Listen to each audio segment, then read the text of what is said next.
us today. As you can see, I've asked Mr. Irfan Ali, who deals with economic issues in the Parliament, and Bishop Edghill, who addresses public works matters relating to that sector. They're both to join me here at this press conference. They're both members of the Public Accounts Committee, and one of the reasons I asked them to join me is to highlight to the nation some of the serious, egregious breaches of our financial laws, the Procurement Act, the massive corruption that's taking place before our very eyes that sometimes would go unnoticed because the work of the Public Accounts Committee would not be covered extensively, and because many people in the manner in which the reports are gone through, they do not allow for a clear explanation about how many laws are broken in the process of these accounting officers doing what they have done with the central government's complicity. And so we cannot allow this to go unnoticed. So they're going to speak extensively about those issues. Now, I had promised in comments that I made earlier this week to deal extensively today with the whole issue of borrowing, state borrowing, and how it's going to affect our future.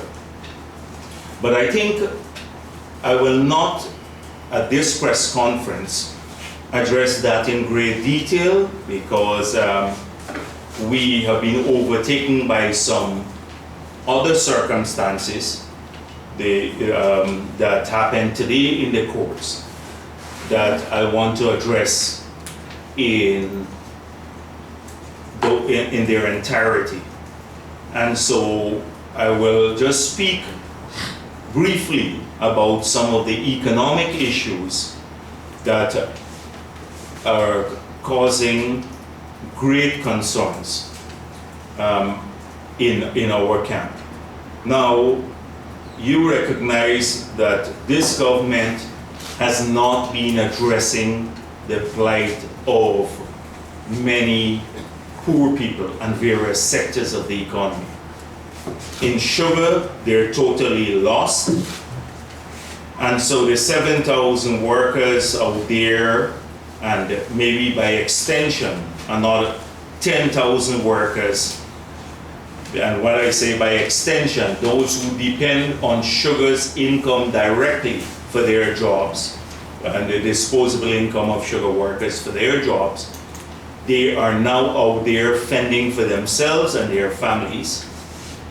The fishermen now have seen their lives thrown into turmoil because of the incompetence of this government, with a vague promise that they are working to fix the problem, a problem that had been identified to them since 2015. Now, thousands of families will be put on the breadline because of the incompetence of this government, leaving out the substantial loss of income and foreign currency to the country. Now, we have seen in the forestry sector, I saw this callous president saying he will not even, he's going to London, but wouldn't even address the issue of the ban on green heart because his cabinet has not discussed that as yet. Well, as a president, you're supposed to have opinions and views. With him, it seems that as though unless the cabinet discusses something, he can't have an opinion on it. And so that sector now, the many people who were exporting this species of logs in a sustainable way, they're on the breadline too. And now we've seen almost absolute silence from the government. No serious issue to look at potentially what will devastate communities in Region 10. Apart from the logging issue, and you know logging, many people in Region 10, in Kwakwani, Aichuni, in Linden itself, depended largely on two things, bauxite and logging. And logging, that has been affected, the forestry sector. Production shrunk by almost half of the 2014 level, apart from the ban on green heart. So production shrunk, and now a potentially devastating blow could be dealt to the bauxite workers and those who perform services to the bauxite industry in the Berbice River. When I've been doing some investigations and with the employees of Rusal and Ollendorf and some of the contractors who work for the stripping of the mines there, with their employees, we're talking about over 900 people who may, depending on how the issues go, and from what I understand, I don't want to speak too much on the matter, but from what I understand, it is in a really, those jobs are all seriously threatened now. And this is, as you know, because of the consequence of the US sanctions on Rusal. So many of the companies with which they're engaging have now, particularly the transshipment company, has already signaled its reluctance to continue to service the operations. Now, our government is silent on it. Our president will fly off to London and leave the fate of all of those workers in an undetermined and in an uncertain manner. Thousands of them and their families too. And so it would affect New Amsterdam as well as the Berbice River and all of the Region 10. So almost every area, I can tell you about other sectors of the economy, from the vendors who they're harassing. Now at the MMA, the rice farmers, 1,000 persons at MMA will be taken to court or were threatened to be taken to court by this government because they can't afford to pay the 400% increase in fees for water charges and land rental that this government imposed. So they would be made bankrupt, or they would not be able to go into production because the economic activity can't sustain the payment of these exorbitant fees that the government has imposed on these people. So thousands of people in the rice industry will be affected. They recently tried to assault the minibus people. Another assault, opening up another front, as though poor people are not safe from the actions of this government. Forget all of the corruption and the incompetence, etc. They seem just to be targeting every single sector of our people where they're earning a livelihood and creating wealth for this country and waiting on oil money to come in the future. That's all. And so that bothers us a lot. We see it every day in tons of people coming into this office who are totally lost about the way forward. They're losing hope rapidly in the future of our country, a good future for themselves and their children.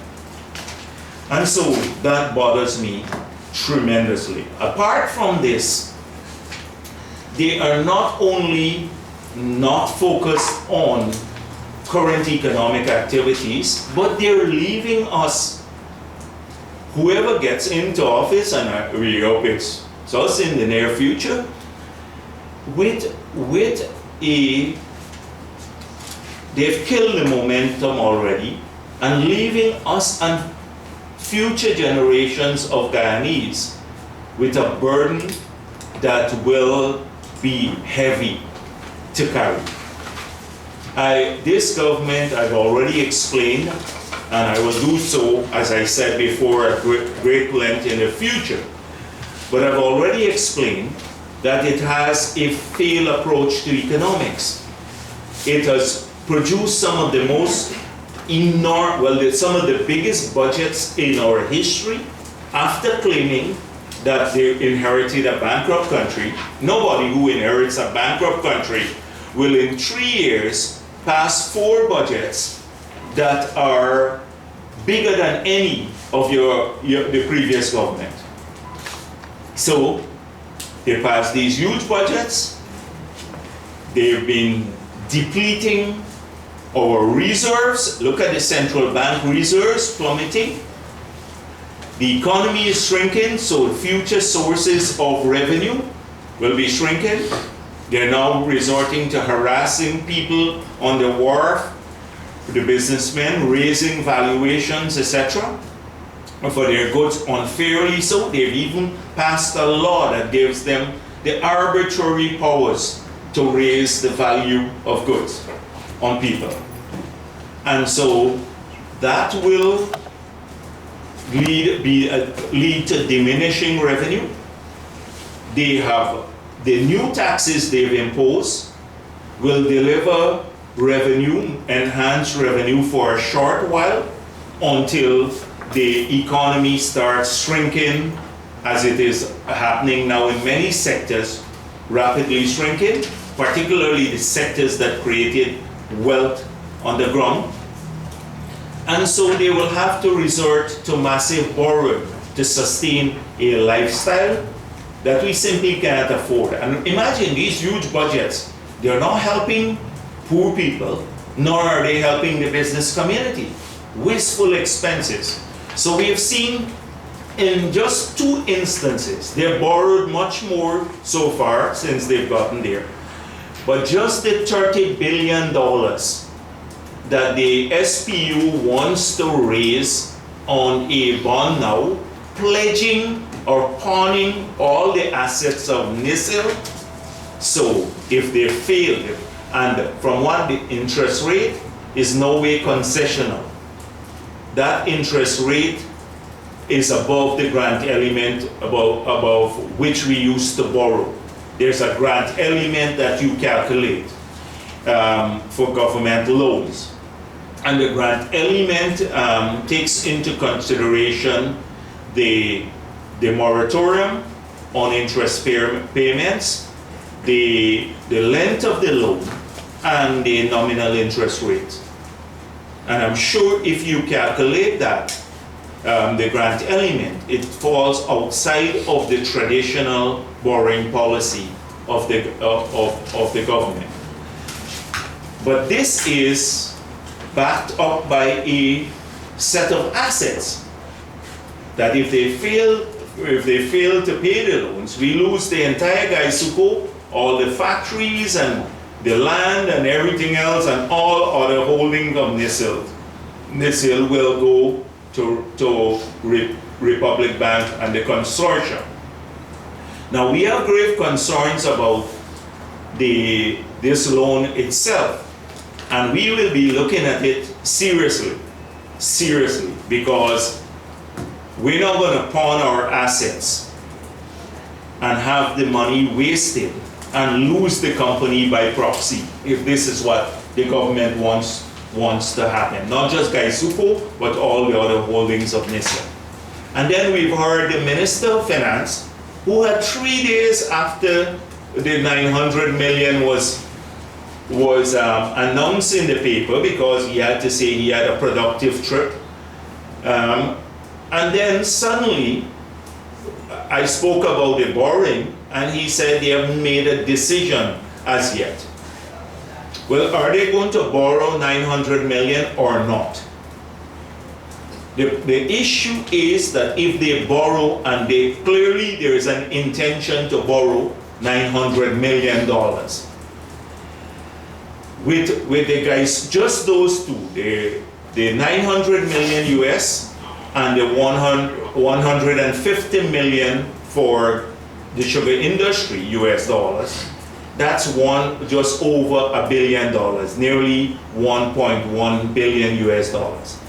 That was almost equivalent to the stock of debt, the entire debt after 23 years of the PPP when we left office. In 2-3 years, they will borrow as much as the PPP left with the borrowing and everything that we did in 23 years.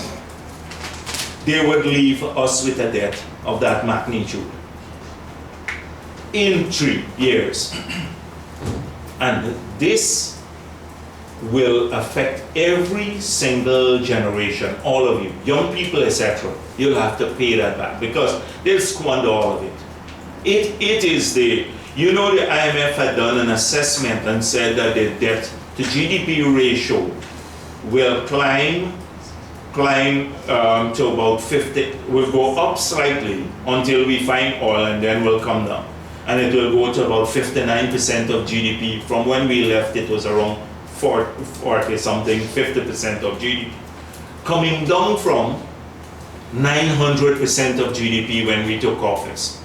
900% of GDP, we took it to 50% of GDP because the size of the economy grew from 300 million US to about over 3 billion US dollars. If the economy remains stagnant, we're not going to go, we're going to be defying the IMF predictions by a huge margin because the stock of debt to GDP will go up to 100% again. Because it's about 50%, and if you're doubling the stock and the GDP, the denominator stays stagnant, then that's 100% of GDP. So even the IMF forecast didn't expect this massive set of borrowing, and that was just 2 years ago that the IMF spoke about it. So this is pawning our future too. Not only are they destroying the current opportunities and livelihood of our people, but they are pawning our future. They're pawning it. So I've seen many other things. I don't want to say much more now on the economy because I think I have a whole lot more to talk about on how bad it is and it's getting worse by the day. We're drifting. We're just drifting in this country. No clear outcome, etc. And you see the level of incompetence. It's unbelievable. It's unbelievable. Patterson says we finished the valuation for the feasibility study for oil and gas. ExxonMobil says we haven't made a decision as yet. He doesn't say who did it. He doesn't say how much they spent on the feasibility study. Would now make it public. About the bridge, we've not heard much about the bridge. Remember they said there's no money in the budget, so how are they going to finance this bridge? They said the bidders will tell them how to finance the bridge. So we're waiting for the bidders to tell them how to finance the bridge. We've heard by February they're going to close the drug bond. I don't know if it has been closed. It's easy to find out now. We're in April. Did they shut down that contract? Did they get out of the contract? That is a corrupt contract. Did they get out of it? No. We see, so this is a daily basis we see these things. Now I want to address this issue of corruption before I give the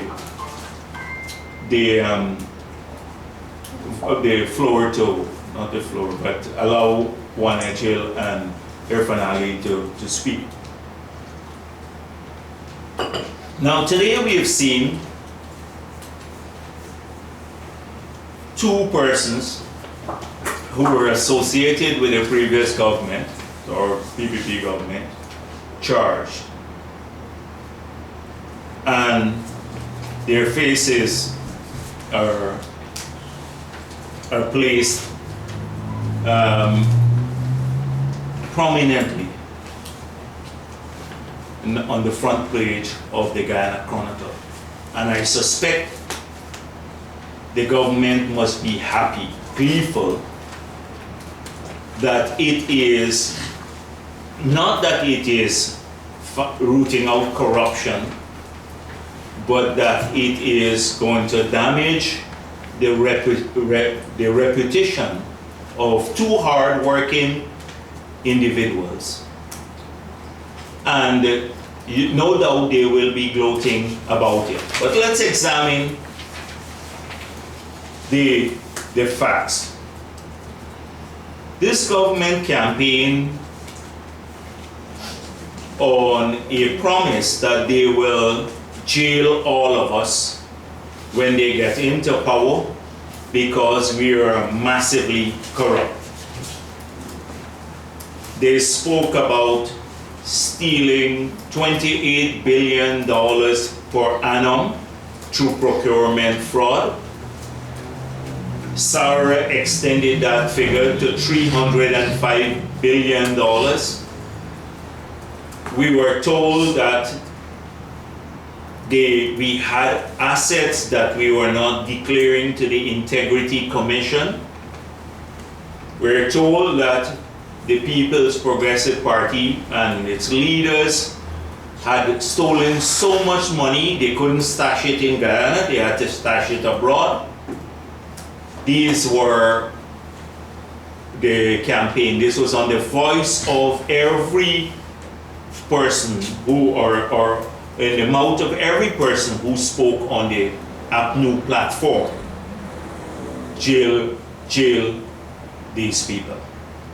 So there was a great expectation in this country that once the government came into office, that it will do the audits, swiftly find these huge billions of dollars that are stolen because they can't be hidden easily, and that it will proceed to charge people for the theft of money. Remember this word, theft of money, for corruption or bribery or something of that nature. That was the expectation among people.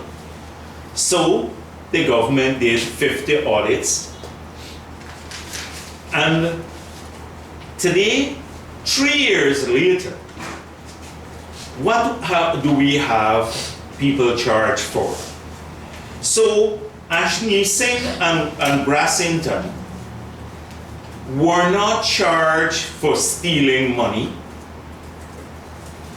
They were not charged because this government found them with a big bank account that they can't explain. They were not charged for bribery in public office. What they were charged for is misconduct in public office contrary to common law. They couldn't even find a national statute to charge them under conduct. And here is what we're told what the misconduct is. That there was a valuation by Rodriguez for a property on the East Coast at Lilendal, a valuation for 4-point-something acres for $340 million. It was sold for $150 million. That they sold to National Hardware without, again, a valuation of about 100 acres at Lilendal for just under $600 million. And that they sold to Multi-Cinema, that is the movie town, 10 acres of land at just under $20 million per acre. So that they did not do valuation of the assets. Now, these are all land sales. in the National Hardware case, there was an open public tender. Now, when you have an open public tender, that it determines the price. Open public tender. If you go to the newspapers, you will see that it was advertised in all the newspapers for almost 2 months. People had a opportunity to submit bids, and they received one bid, and the transaction was concluded at that. So that went to open public tender. Look at the years these things were done: 2008, 2009, 2011. In the case of multi-cinema, we went to a public tender, and I'm going vaguely on memory now. The highest bid was around $16 million to Sri Yogendra, the man who did the pageants. He won the bid, and he could not conclude the transaction. So the highest bid price, the bid was then annulled. That was for 40 acres, the 40 acres there.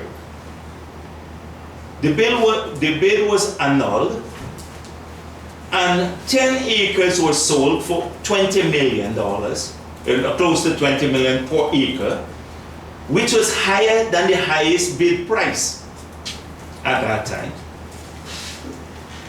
The 30 other the acres, we kept it for the hospital and to open up, a complex there for the export of health services, to build chalets, etc. So it will get back with the state.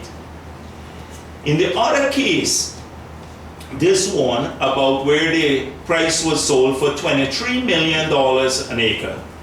Just imagine, Giffland in that same area got a price for about $12 million per acre after. This happened after this transaction, years after this transaction was concluded. And they are charging them for selling this at $23 million an acre. And Giffland, I don't see the charges being made about Giffland because they've been cutting ribbons at Giffland. So in the same area, it's almost half the price years later. So it is all frivolous. Now, we did not hide these, so I would want you to look at this carefully. The country should do this.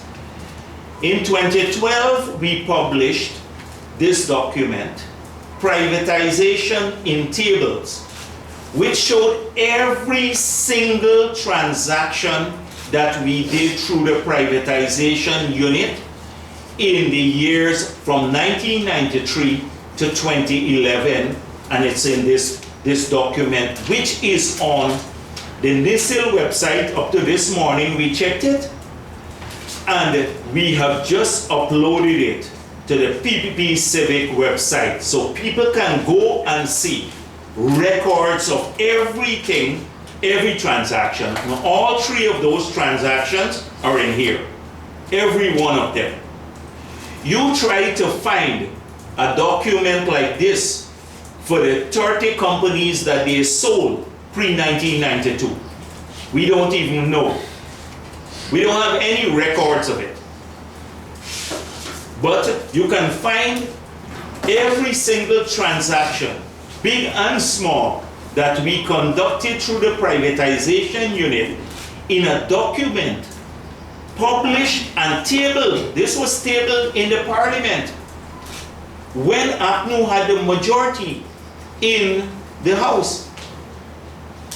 And this is transparency. There was nothing to hide about these transactions because there was nothing illegal. So I repeat, Ashni Singh and the others are not charged for stealing money, etc. Like the people at GRA, the the board members, 2 of our MPs and some others were charged. They were board members, but they were charged not for stealing money, but failing to update the general ledger. Now, they are members of the board. They have no administrative functions, but they were charged for failing to update the general ledger. Where are the billions that we're supposed to steal? And when are they charging for these billions? Where is the billion? Why? In 3 years later, all you can find is procedural errors, and we don't believe they're procedural errors too, but that's all you can charge on.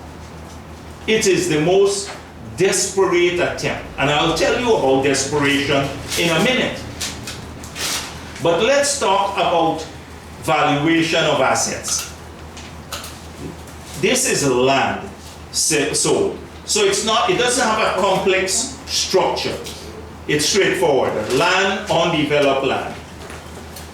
The PNC government sold GT&T with a complex structure, with receivables, with 5 million in the bank account, with a number of buildings, with assets all over the world, for $16 million, with a 40 years monopoly, a 6% advisory fee on gross revenue, 15% rate of return on assets, without any public tender and without any valuation.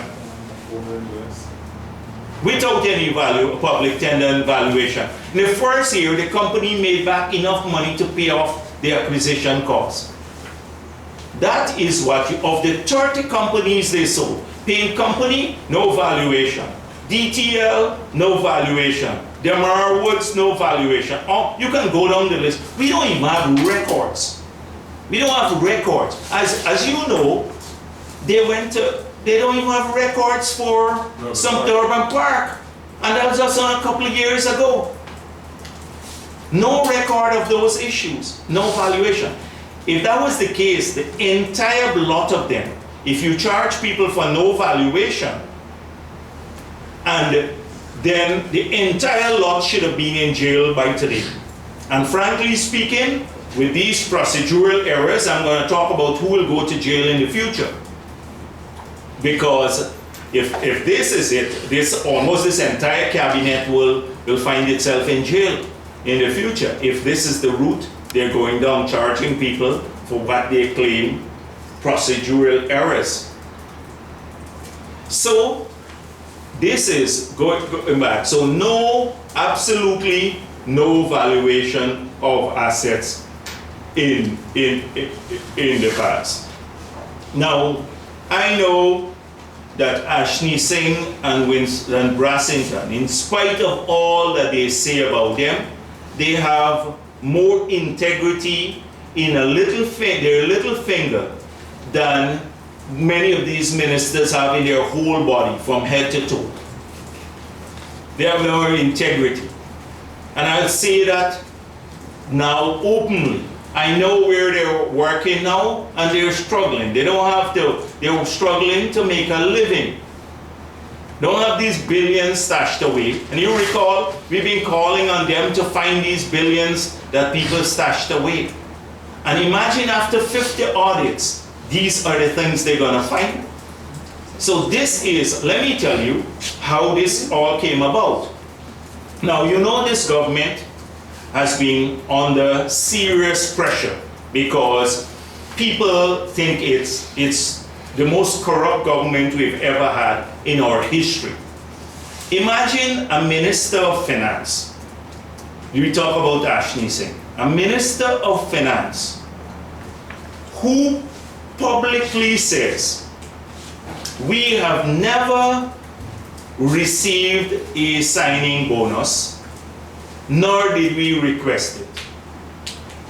A year later, we find out it is that very minister who authorized an illegal bank account abroad to pay this money into $18 million of the signing bonus.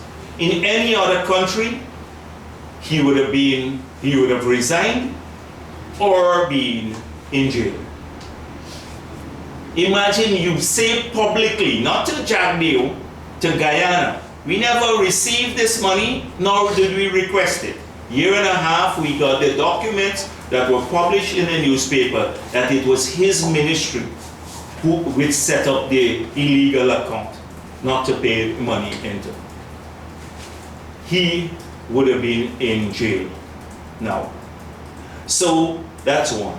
We don't hear much about that. Then we saw about these daily breaches. So I've seen, and I'll tell you how these issues came about. I've seen the government now, every time it's under pressure, it brings in foreign consultants to say, as the fig leaf, to cover their private parts, the private corrupt parts. So, but the country is aware of it. So when they came under pressure on the oil and gas industry, they said, oh, and everybody calls for public auctioning or putting on hold the future blocks. The IMF called for it. Jan Mangal, their own consultant, called for it. Civil society called for it. We called for it. They said, oh, we have to bring in a foreign consultant to tell us whether we should do this or not. You don't need a consultant to tell you. It's clear, it's on the table. You should do it. It's the best thing to do to maximize value.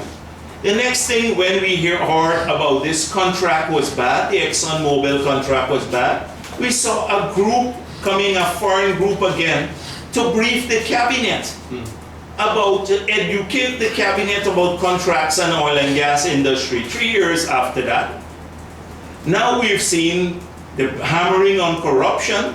So suddenly we saw a bunch of foreigners come to lecture the police on corruption. So I see the newspaper very prominently plays the foreigners telling the police about corruption. And I don't hold any brief for corrupt policemen. I believe that there is corruption in the police force, and I believe we should fight it strongly. But I don't believe that the police must be scapegoated. That is why I publicly don't believe, because I saw nobody in the government saying anything about this, that when Mr. Charandas was stopped by the policemen, and they should have been more respectful to him and his family, because he's a member of parliament. And for any member of the public, they have to be respectful.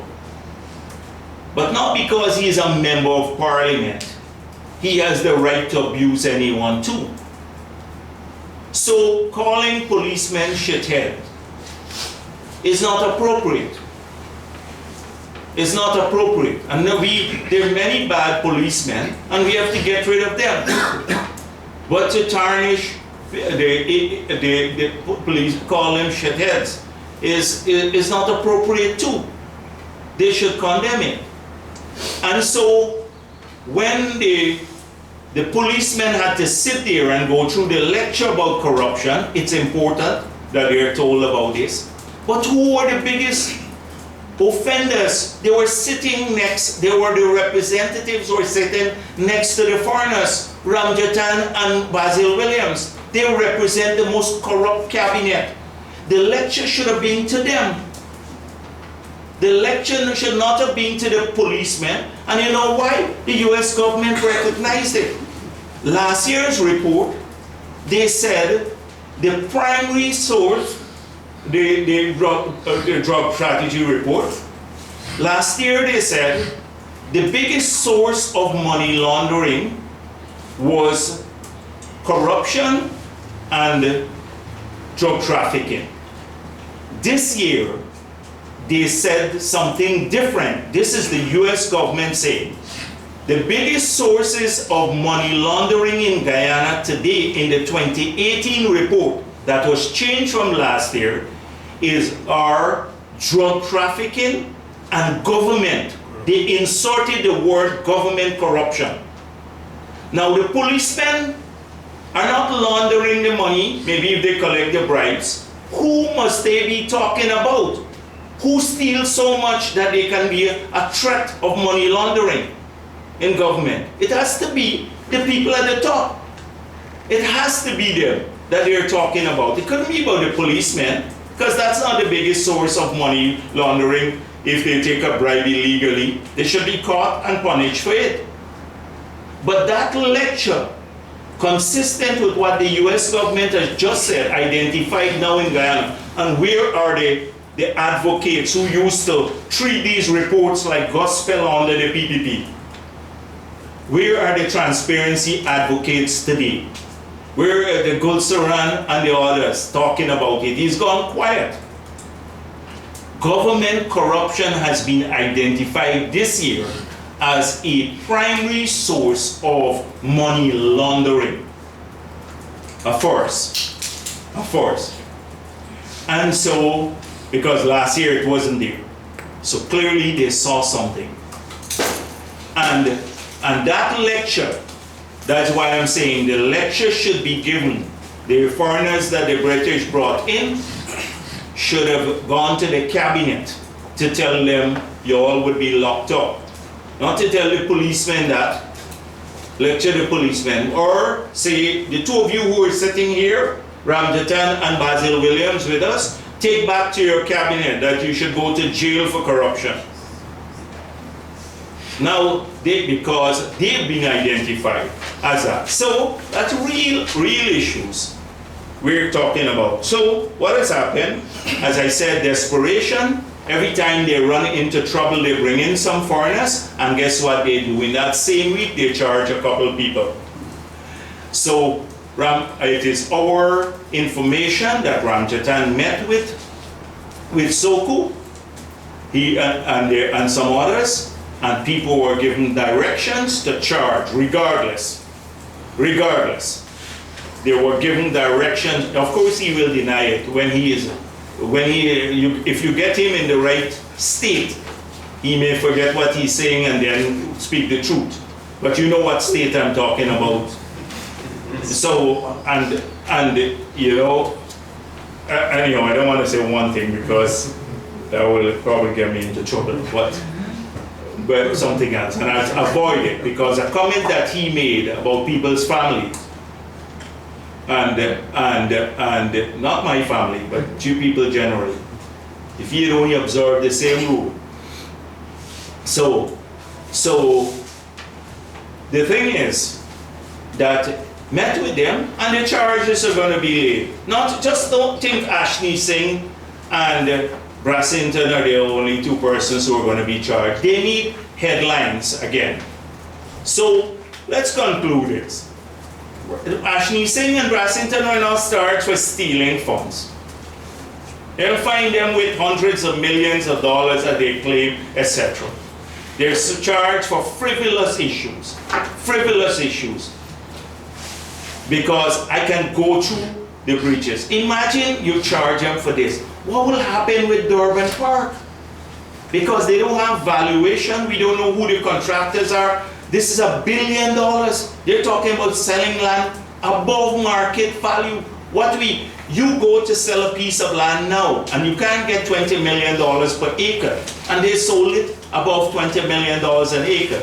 And the other case, in Eddie Boyer's case, or the National Hardware, it went to public tender. So, and every one of these things went through the procedure. Privatization unit, it went to the privatization board, a report went to the cabinet, and there's a cabinet decision on every one of these things. Why are you charging Ashley Singh and Brassington when there's a cabinet decision on every one of these issues? Every one of these issues. So this is all going to happen over the next few weeks. It's called obfuscation, misdirection. when they're under pressure for stealing all of this money, every day it goes on, and you'll hear more about it. I'll end here because you can hear about the stealing at every level from the people in the Public Accounts Committee. They bring in some people, lecture the police, find the wrong audience. That should have gone to the cabinet, that lecture should have gone to the cabinet, and then Ramjatan got some of his minions to charge at any cost. They want people's faces on the front page so they can say to their supporters and others who are cussing them every day to say, you told us the people are corrupt, but where is the evidence? They can't find the evidence. Sharma himself said so after the audit. So this is like throwing a little red meat to some of their hardcore supporters who've been calling for blood, because they can't go back to the communities to say, we lied to you. And so I expect that over the next few weeks, you're going to see a bit more of this. It is all to divert attention from what's happening. So I'll start with Irfan Ali, and then we'll get one extra. Or you want to? Not one. Okay. Thank you very much, ladies and gentlemen of the media. We've just heard a whole lot from Leader of the Opposition, which I concur with. But I want to point you to specifics, that these findings are not coming from a politician that has a political axe. These findings are coming from the state auditors, the constitutional office that has a responsibility to tell us about the state of affairs in Guyana. So having read this report and dealing with matters at the Public Accounts Committee, it is clear to me, and that is my opinion, that this panic-stricken administration is on a desperate hustle to fill their pockets for themselves as the countdown to their exit is coming through. You know, the countdown to their exit is coming on, to their desperate hustle. This is evidence in so many different ways. I want to bring to your attention something that is happening in the area of procurement of contracts.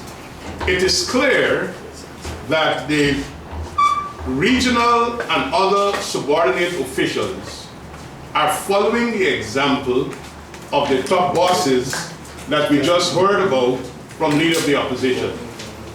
In Region 3 alone, where the Procurement Act clearly states that an award should be made to the lowest responsive evaluated bid. In a procurement process, the evaluation committee evaluates all the bids, make sure that they satisfy all the specifications, and the lowest responsive evaluated bid is to be awarded the contract. The Auditor General has pointed out an examination of the evaluation reports for a sample of contract revealed that in 22 instances, contracts were not awarded to the lowest or most competitive bidders, despite the evaluation committee recommending the lowest evaluated bidders in each instance. In addition, no reasons or justifications were seen in the tender board minutes as to why the recommendations of the evaluation committee were not followed. And they give a table. Listen to this table. As it relates to the fixing of a structure at Port Drawing, 24 bids were submitted. The award went to the 9th responsive evaluated bidder, 9th. You had 8 persons. 9 people bid. Oh, 9. Sorry, 24 persons bid. And the 9th ranked responsive bidder was given the job. Another one, 41 people bid. And it went to the 33rd. So 32 other people got knocked out. And when you go through this table, you know what the regional executive officer told PAC? The bidder that got the contract was the one closest to the engineer's estimate. So you had 32 contractors who said, I could do this job cheaper and with the specifications as it relates to the bills than the engineers estimate, but they were disqualified. The bidder closest to the engineer's estimate won the bid in all of these instances. You know, if they had gone to the lowest evaluated bidder, in these 9 cases alone listed in the Auditor General's report, we would have saved $50 million. $50 million. Now if we go to the 22, which was the sample taken by the Auditor General, that figure would have gone to 100 and something million. It was more than 144 contracts that were issued in that region. So you're talking here about hundreds of millions of dollars that could have been saved if the procurement rules and the procurement law was followed. Now that's just one region that we are pointing that out to. Now when you go through, this is a recurring decimal. In the 2016 Auditor General report, breaches of the Procurement Act, there were 71. And let me give you a compare. In 2014, there were 16. In 2015, there were 18. In 2016, it is 71 breaches. In 2014, there were 6. The Auditor General said, I found 16 breaches of the Procurement Act. In 2015, I found 18. In 2016, and that concurs what the leader of the opposition is saying, this government is the most corrupt government you've ever had in the history of this country. 71 such breaches. Breaches of the store's regulations. You know, the store's regulations is to ensure that everything that is purchased is properly accounted for, and when it is given out, is given to the right place to ensure that everything is in system. At the Fort Kanjin New Amsterdam Hospital, $95 million were expended on dietary, and $25 million was not recorded in the goods received register. It means $95 million was spent, $25 million can be accounted for because there's no evidence that it was ever bought and entered into the institution. That is the nature of procurement that is taking place in this country. We're talking about corruption. Now let's talk about hiring practices, because in an environment where we have so many young people who are qualified, who are coming out of university and other tertiary level institutions, adequately skilled for jobs, and they're not getting jobs, this government is hiring people without advertising vacancies.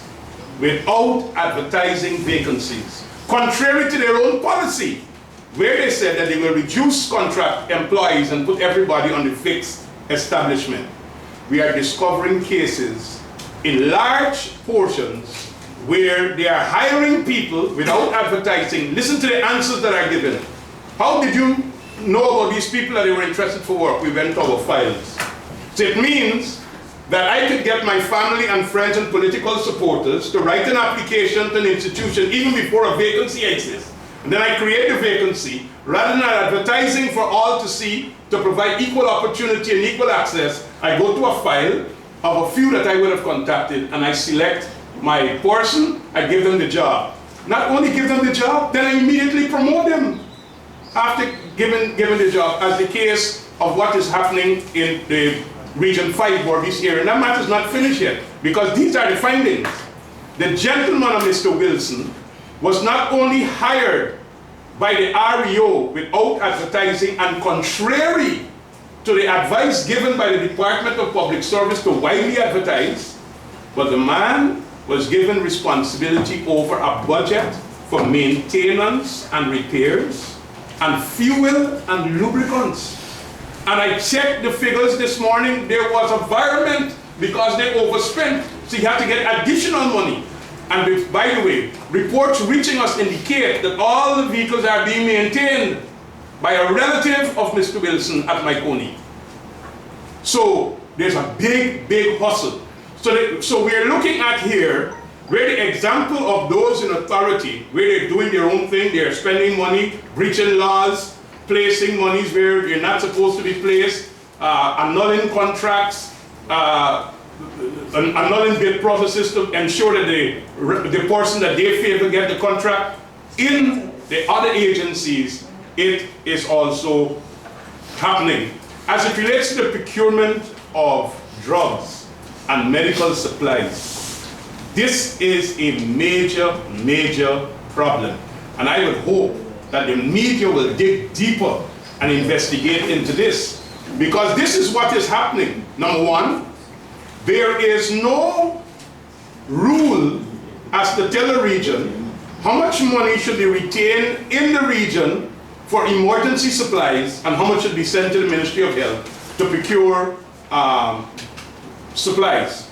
We have just discovered in Region 6, in 1 month alone, April of 2016, 11 purchases were made of gloves to the doctors. 11 purchases in the same month from one agency, International Pharmaceutical Association, IPA, for gloves, because they said it was an emergency purchase.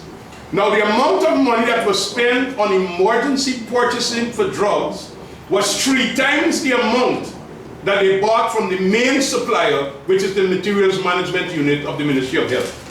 So the emergency purchases was 3 times the size of the regular purchases from the main supplier. And the same thing happened with gauze. A simple thing as gauze. Now, at the PAC we were talking about what's the size of this gauze and the length of these rolls. You know what it means? This is carefully orchestrated, that at the level, everybody could have their own little hustle. So you have at the top level, the cabinet on their hustle, and the other government officials on their hustle. At the local level, they have other officials, publicly appointed political types who are also having their hustle. So this is not the regular public servant and the career public servant.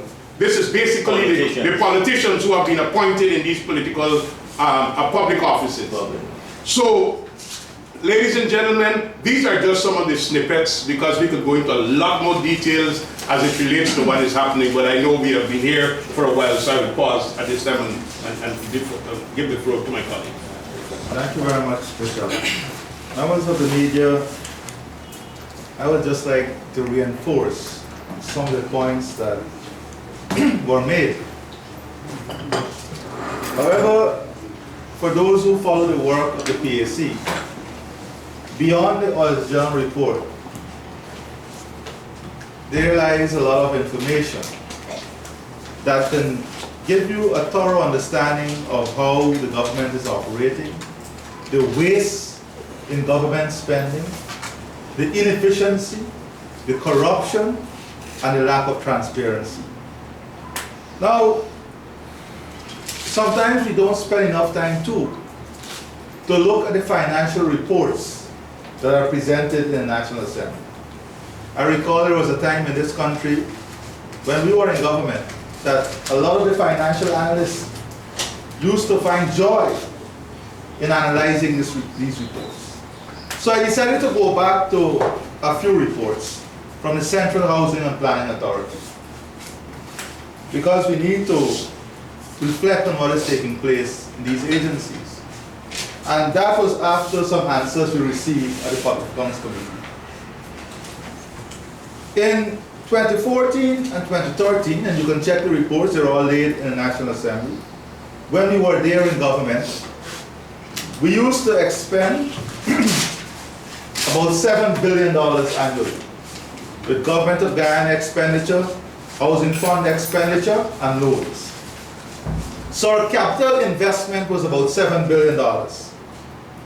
The current expenditure, which comprised of employment costs, stipend, repairs, advertisement, legal fees, utilities, those are current expenditure, or the operating costs of the entity, was $489 million. So the operating cost for CH&PA to expend $7 billion was 7% of total costs. I want you to remember this figure. In 2014, it cost us $489,981,000 to spend approximately $7 billion, which is 7% of total costs. In 2016, the capital investment of CHPA is $638 million. Guess how much it cost them to spend $638 million? $503 million. The operating expenditure in 2016 was 78%, a movement from 7% to 78%. When you check what is the cost of implementing the capital program, this points to waste, this points to inefficiency, this points to corruption, this points to lack of transparency, and this points to the general malaise that is happening in government. Can you imagine operating costs moving from 7% of total capital costs in 2014 to 78% in 2016? This is the type of government that we have today. And remember what constitutes operating costs. The leader of the opposition a year ago pointed to the increases in dietary, the increases in budgetary allocation for dietary. Compare with capital investment, which is roads, hospital, school. And the ratio of increase was higher for dietary and entertainment and luxury living for government than for these essential services. That is the first point I want to make. I want to move to the second point. And I want to hold the government accountable for its own policy. You'll recall in 2015, in the first budget, the Minister of Health said that they're moving to a decentralized system. A decentralized system in terms of the procurement of drugs and medical supplies. So what they did was to allocate resources in every single region for the purchase of drugs and medical supplies. But this was a sham. When we analyze what took place, it was a misdirection. It was to take our attention away to the regions because they didn't want to account for all the resources at the central ministry. So guess what happened? When we evaluated what took place, more than 90% of the resources that were allocated to the regions were ordered to be returned to the ministry. So if, for example, in some region they had $800 million allocated for drugs and medical supplies. In November, they received instruction to return $740 million. So the first thing is that they were lying to the population. So when they stood up in Parliament and said $800 million is allocated to drugs and medical supply for Region 1, it was not true. It was not true, because less than 10% of that amount was actually spent in the region and the rest was returned to central government. Now, where did this money go? So we said, okay, where did the regions get the drugs from? Then we discovered that there has never been a reconciliation between what the regions received and what payments were made. So we don't even know today whether the regions received the value for money and whether they received the value for what was paid for. We have seen, as in the case of Region 6, one tenderer being allocated contract 6 times in the same month for medical supplies and drugs. This is a clear case, a very calculated move for the same contract. For the same item. Same item, yeah. It's calculated splitting of the contract so that it will fall below the radar of the general and those looking on. The leader of the opposition in 2015 spoke about holding of checks at the end of the year. What we have found is that many agencies are holding on to checks. Worse than that, they're paying contractors 50% in advance of work not completed. In GWI, for example, in the last 4 days of the year, they claim, they advertise. 4 days, advertised, evaluated, award, signed, and paid mobilization for a contract, 4 days. And this is hundreds of millions of dollars of contract in GWI. And guess what? Up to mid-2017, the work would not have been started. The work did not start. And then what we found? The contract was then terminated. And a company was sole source. A Dutch company was sole source to carry out the works. And what works are these? These are important infrastructure work for the people of this country. Wells in the hinterland. This is a type of corruption. This is a type of issues we are having in the public sector management. Let me divert your attention to two other issues. The $32 billion that the government intends to borrow for sugar. First of all, you must recall that the government could not find less than this to keep all the estates going. But today they can find $32 billion. They say they have the avenue to raise $32 billion. And one of the spokespersons said that they will raise this capital from local liquidity, from the banks. Has the government done any analysis as to what this means for the private sector? What this effectively means if the government is going to borrow $32 billion is that they're now going to compete with the private sector for resources out there. They're going to suck up the liquidity, dry up the liquidity in the system.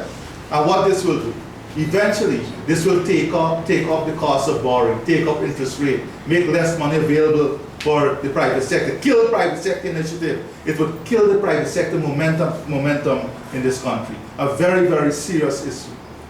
The Minister of Patterson announced, Minister of Public Infrastructure, Minister Patterson announced with much fanfare that they need $100 million plus US dollars to fix the problems of GPL. But the minister did not say, after all the investment that they would have made plus this $100 million, how would it benefit the consumer? In our plan, which was the Amilas Falls Hydro project, there is a clear definition of how every single Guyanese would have benefited. We would have seen reduction between 10 to 25% over time. No, 50%. 50%. 10 to 50% over time in relation to the cost of the electricity. Direct benefit to the consumer. But we derailed that project. And we must ask ourselves, why? Why are we derailing something that will bring substantial benefit to the people of the country and going for a pie in the sky that will not affect the cost of production of electricity? That is the question. That is the question. Now, some other interesting development is for the first time, an unusual thing is occurring. Up to today, we cannot see the 2017 Bank of Guyana report. The 2017 Bank of Guyana report is not available up to today. Further, the statistical bulletin, the Bureau of Statistical Bulletin for the first quarter is also not available. Why is this? It's a very simple explanation. This unusual occurrence has an explanation. And I believe that the government is busy massaging the numbers because all of the targets in 2017 would have been wrong. And the projections for 2018 is the economy is totally underperforming. However, there was one piece of document that is available, the statistical abstract, which is limited in information it provides, but it can give us a basic understanding of what is happening in the economy, especially in the banking sector. Now, let us look at this statistical abstract. According to 3.2 in the statistical abstract, the net international reserves of the Bank of Guyana declined from $614.1 million US in May 2015 to $508 18.5 million US dollars now. A decline of 105 million US dollars in less than 3 years. That's our net international reserves. Of course, this decline confirms that the overall deficit in the balance of payment is worsening due to low export receipts from our major sectors. What this means is that our major export sectors are underperforming. Rice and sugar, we are not getting the revenue that we were accustomed to from our major export sectors. But take this apart. Let us look at our net international reserves in terms of our gold reserves. And if you go to table 1.1, you will see that the gold reserves have also declined. But guess what? It has declined from approximately 15 billion in 2015 to 1.9 billion in 2018. A decline of $13.1 billion in our gold reserves. 13.1 billion. We believe that our gold reserves are being sold to cushion the drain on the net international reserves of the Bank of Guyana. And I think I know the leader of the opposition addressed this, and he addressed the effect it would have in terms of foreign currency. The Bank of Guyana withdrew approximately 45.3 million for the foreign exchange market during the period August to December 2017. This type of intervention is unprecedented and certainly caused a depreciation in the principal exchange rate. So even in terms of the foreign exchange market, there was a withdrawal of 45.3 million US dollars. Now, non-performing loans continue to be on the rise, with manufacturing, agriculture, construction being some of the major sectors that are affected. And those are the productive sectors. These are the sectors that generate jobs. These are the sectors that generate growth, development, employment. And if these sectors are not performing, if these sectors are being affected in a way that they cannot even repay or service their debt, then we can understand the crisis that the economy is in. There is also a decline in private investment when you look at the numbers. Not only are we experiencing the deterioration of our reserves and so on, but we're also seeing that private investment is on a steady decline. So all in all, our economy, in my view, is on a downward path, a rapid downward path, and coupled with issues of corruption, transparency, inefficiency, and wasteful spending in government, we are heading in the wrong direction. Well, thank you very much. We're open to questions. I just would like to draw your attention to the Procurement Act of Guyana that we passed. And you will see that there is a systematic violation of the law when they move to evaluate these tenders using the engineer's estimate. This was precisely why we changed the system. Because let me give you an example. So the state advertises for a contract. They get an engineer to come up with a price. So assuming this engineer decides that it's $100 million to do the civil works, the state keeps it quietly. Officers of the state would then sell that information to private bidders. If the evaluation criterion is that the closest estimate to the engineer's estimate will win the contract. So it means knowledge of the engineer's estimate comes at a premium. People were paying for this information, and therefore they were getting an unfair advantage. So there was a lot of corruption. So we said, we changed the law, and check pages 12, 23, 32, 34, 35, 36 of the procurement laws. And you will see that it specifically identifies how these provisions here identify how a contract must be adjudicated. And it says that the lowest evaluated bid, that means having fulfilled all the evaluation criteria, it must go to the lowest tender. So it doesn't matter what the engineer's estimate is any longer. It's just a guide to the project. So selling the engineer's estimate does not really help you anymore. So, and this is what they have returned to. This is what they have returned to in violation of the laws. And a lot of those boards, the tender boards that are awarding this, people will face consequences for breaching the laws. And this cabinet still has a hand in this. Although they were supposed to give up the road, the no objection rule, once the PPC came into office. They have not only been exercising the no objection rule, they have now gone back to the approval of contract rule that we specifically prohibited in the procurement law.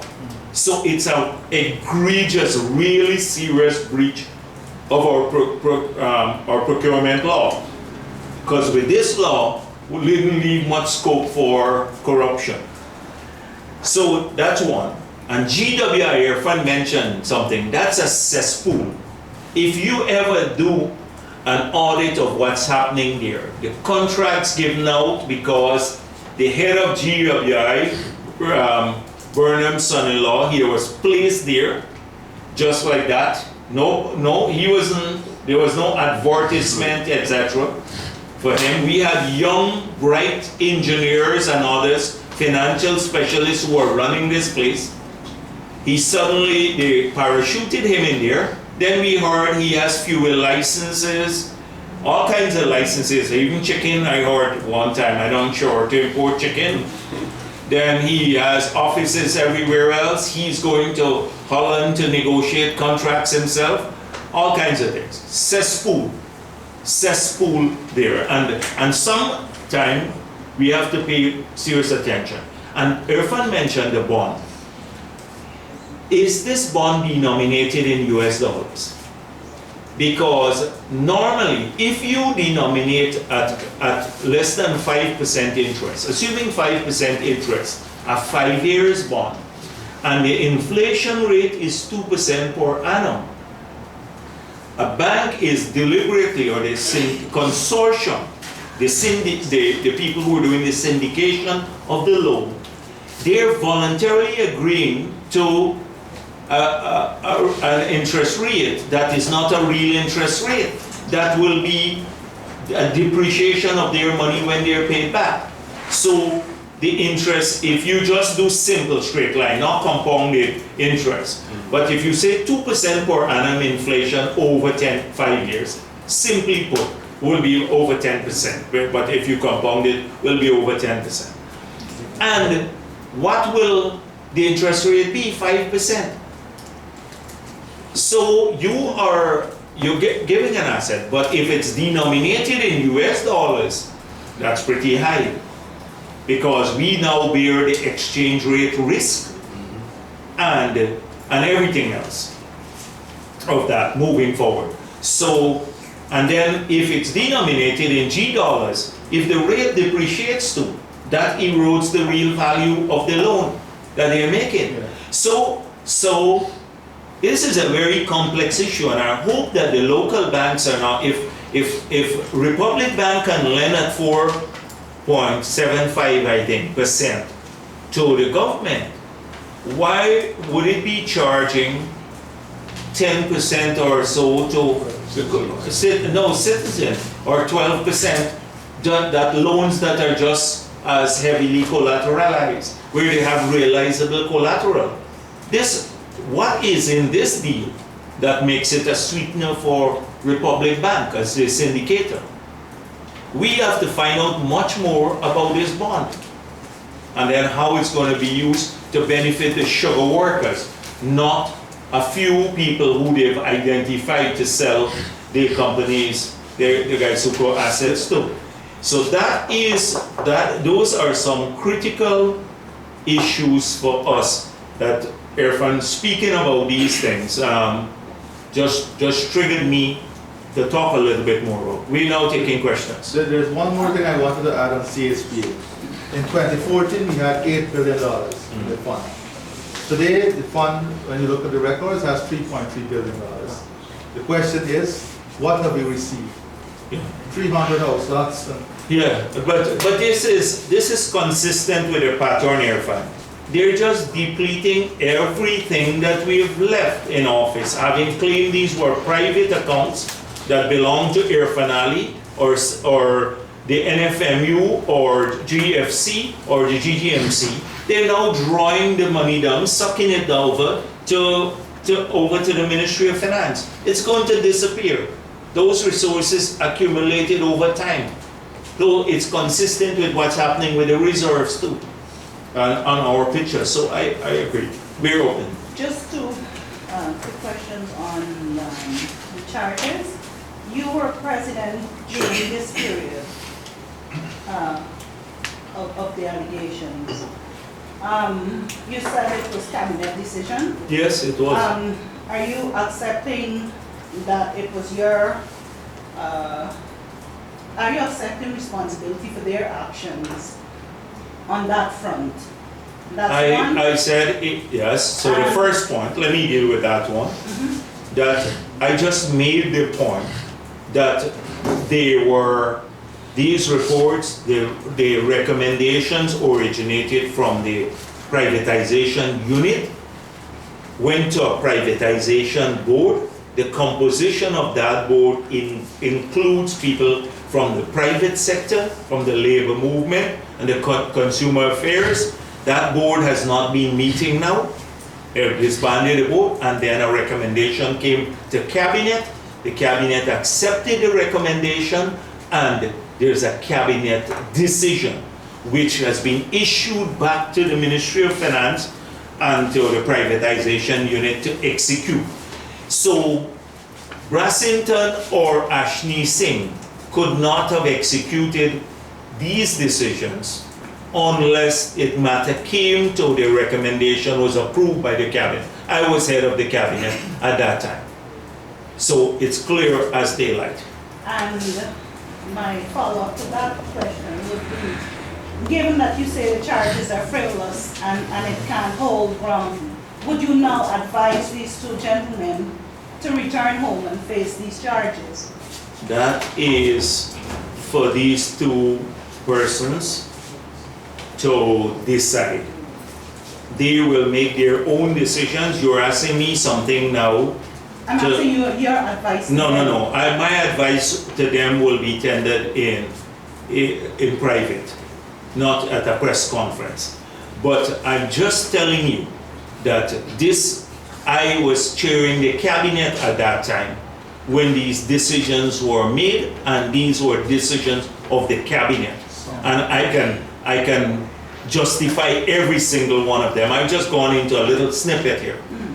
So Brassington and Ashni Singh did not steal money.